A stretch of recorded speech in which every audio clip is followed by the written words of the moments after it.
Refrigerators have touch screens and cameras connected to your phone that let you see what's inside, which can help if you're stuck in the store without a list. But as technology gets smarter, a term used for when devices are connected to the internet, there are some downsides. Costs go up. Computer viruses could infect your kitchen appliances. And there are questions about how long the new technology will last. Will people need to upgrade their refrigerators as often as they upgrade their phones? When everything works, though...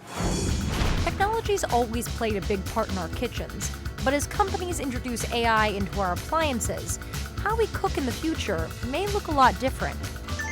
We're kind of moving into this world in which machines are no longer just going to be collecting information or even kind of helping us analyze that information, but they'll be able to take action on our behalf. But can all the tech in the world make us better cooks? Technology is trying to idiot-proof cooking. This is taken to the next level. It looks like a microwave, but that's actually a $400 Wi-Fi connected oven. You can program it to cook what you want or use its meal delivery service. Never cook salmon. I tried once to make whitefish and it just didn't happen. For kitchen novices like me, it troubleshoots a major issue, knowing when your food is actually cooked. Each meal comes with a barcode.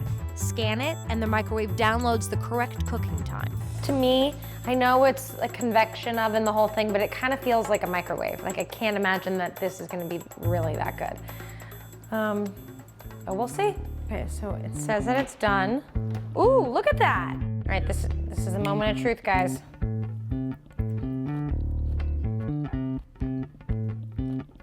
This is not bad. It, like, does not have the consistency of any kind of like TV dinner. The novelty of barcode cooking may wear off quickly for kitchen pros, and while prepared recipes can be tweaked, there's not a lot of room to improvise. But for people who want to make cooking simple, it's part of a larger trend of making gadgets work for you.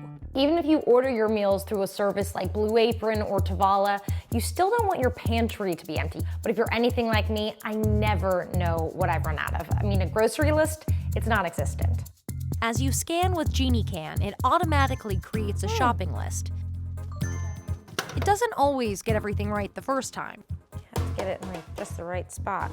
And it takes a while when it doesn't know what it is. Ronzoni elbow pasta. GenieCan hopes to develop the tech so that your scanned trash can be reordered online and delivered automatically. Having your appliances work for you and actually predict your needs may be a staple of our future kitchens. As these things get embedded with more sophisticated intelligence, what will really transform potentially our experience of the kitchen is when these different devices start to become connected to each other. A blender that downloads recipes and then communicates to your fridge what those recipes are, and the fridge can check what kinds of foods are in the fridge and then reorder what's needed so that you can make that smoothie the next morning. Our tools are getting a lot smarter, and soon they'll be designed to act more like assistants than just appliances. Want to try it? Not bad. Right? Yeah. Like, do you cook better than that? No. Does your mom cook better than that? Don't tell your mom that. She does.